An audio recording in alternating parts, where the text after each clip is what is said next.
Naritong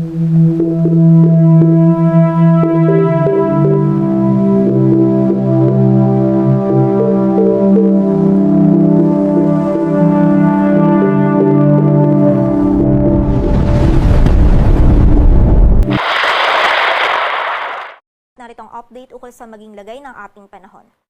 Tatlong weather systems pa rin yung umiiral at nagdudulot ng mga pagulan sa iba't ibang bahagi ng ating bansa. Ang shear line ay nakakaapekto pa rin dito sa may eastern sections ng Southern Luzon at Visayas. Patuloy pa rin po ito magdadala ng mga pag-ulan sa malaking bahagi ng Bicol region maliban na lamang sa Camarines Norte, maging dito din sa area ng Western Visayas at Romblon at dito sa bahagi ng Northern Samar, Eastern Samar at Biliran. Samantala, ang amihan naman ay nakakaapekto pa rin sa malaking bahagi ng Luzon. Magiging maulap pa rin po yung kalangitan. May mga pag-ulan pa rin tayong mararanasan sa buong bahagi ng Cagayan Valley, maging dito din sa Cordillera Administrative Region, Aurora, Quezon, maging dito sa area ng Marinduque at ng Oriental Mindoro. And bukod po dito din sa bahagi ng Metro Manila, rest of Central Luzon at Ilocos Region ay posible din po yung mga light rains na dulot ng amihan. Sa nalalabing bahagi naman po ng ating bansa, mostly dito sa area ng Mindanao, maging sa Palawan at nalalabing bahagi pa ng Visayas, magiging maulap din po yung ating kalangitan, mataas din yung possibility ng mga pag-ulan, pagkilat at pagkulog na dulot naman ng easterlies. Kaya pag-iingat pa rin po para sa ating mga kababayan sa posibilidad ng mga pagbaha at pagguho ng lupa. Ngayon po, meron tayong monitor ng mga cloud clusters dito sa may kanluran ng ating bansa sa labas ng ating area of responsibility. But for now, ay wala pa po tayong namamataan na LPA or bagyo na maaaring makaapekto dito sa ating bansa. At para naman sa maging lagay ng panahon, patuloy pa rin magdudulot ng mga pag-ulan, pagkilat at pagkulog ang shear line dito sa malaking bahagi ng Bicol region, maging dito din sa area ng Romblon. Samantala, ang amihan naman ay nakakaapekto pa rin sa malaking bahagi ng Luzon. May mga pag-ulan pa rin po tayong mararanasan dito pa din sa Cagayan Valley, Cordillera Administrative Region, maging sa Aurora, Quezon, dito sa area din ng Oriental Mindoro at sa bahagi din po ng Marinduque. While dito naman sa Metro Manila, maging sa malaking bahagi din or nalalabing bahagi ng Central Luzon at dito din sa bahagi ng Ilocos Region, magiging bahagyang maulap hanggang sa maulap po yung ating kalangitan. Less na po yung mga pag-ulan na mararanasan natin kumpara ng mga nakaraang araw, but possible pa rin yung mga isolated na mga may hinang pag-ulan or pag-ambon na dulot ng amihan. Agwat ng temperatura dito sa Metro Manila ay mula 22 to 30 degrees Celsius.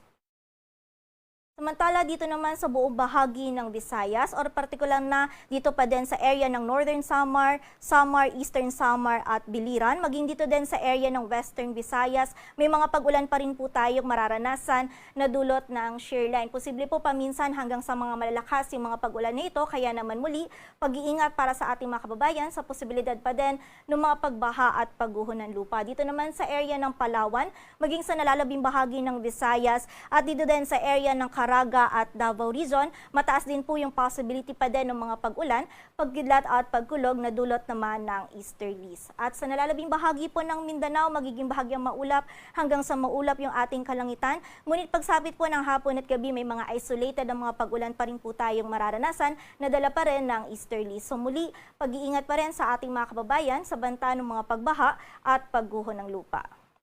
Agwat ng temperatura sa Cebu ay mula 25 to 30 degrees Celsius at sa Davao naman ay 24 to 32 degrees Celsius. At sa kasalukuyan po, dahil sa amihan or malakas pa rin po yung amihan, ay meron pa rin tayong nakataas na gale warning sa mga dagat baybayin niya ng Batanes, Cagayan kasama na yung Babuyan Islands, sa Ilocos Norte, sa ilang dagat baybayin ng Ilocos Sur, maging dito din sa Isabela, Aurora, sa northern and eastern coast ng Polillo Island, sa bahagi ng Camarines Norte, sa northern coast ng Camarines Sur, sa northern and eastern coast ng Catanduanes, sa eastern coast ng Albay at Sorsogon, sa northern and eastern coast ng Northern Samar, maging sa eastern coast ng Eastern Samar, kung saan mapanganib pa rin po yung pagpalaot para sa ating mga kababayang mangingisda, pati na rin yung may mga maliliit na sasakyang pandagat. Para naman sa 3-day outlook ng mga key cities ng ating bansa, in the next 3 days, patuloy pa rin pong iiral ang amihan, easterlies at ang shear line. So expect po natin from Monday to Wednesday, kahit po bahagyang hihina yung amihan, nakakaapekto pa rin po ito sa malaking bahagi ng Luzon. Dito sa Metro Manila at sa Baguio City, patuloy pa rin po magiging bahagyang maulap hanggang sa maulap yung ating kalangitan from Monday to Wednesday.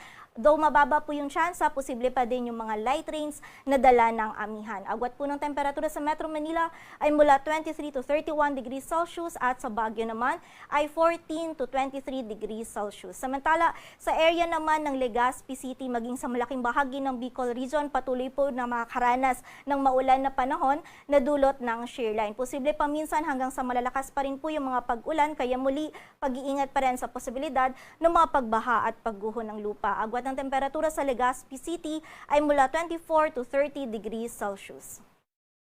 Dito naman sa bahagi ng Metro Cebu at Iloilo City, patuloy pa din po magiging bahagyang maulap hanggang sa maulap yung ating kalangitan or less na po yung mga pag-ulan na mararanasan natin, but may mga isolated rain showers or thunderstorms pa rin na mararanasan na dulot ng easterly. Samantala sa area naman ng Tacloban City by Monday, mataas pa rin po yung possibility ng mga pag-ulan na dulot ng easterlies, ngunit by Tuesday and Wednesday, mababawasan na po yung mga pag-ulan nito, maliban na lamang sa mga biglaang pag-ulan, pagkilat at pagkulog. Agwat ng temperatura sa Metro Cebu ay mula 26 to 31 degrees Celsius, sa Iloilo City ay 25 to 31 at sa Tacloban City naman ay 25 to 31 degrees Celsius.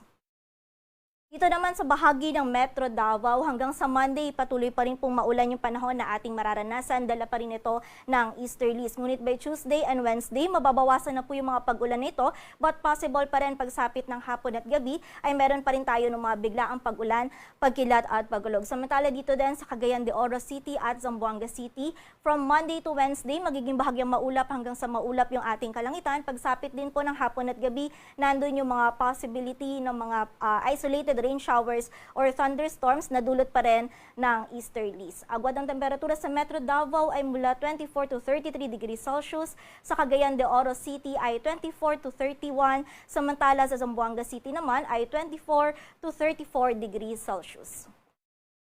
Dito sa Metro Manila, ang sunset natin ay mamayang 5:39 p.m. at ang sunrise naman ay 6:22 a.m.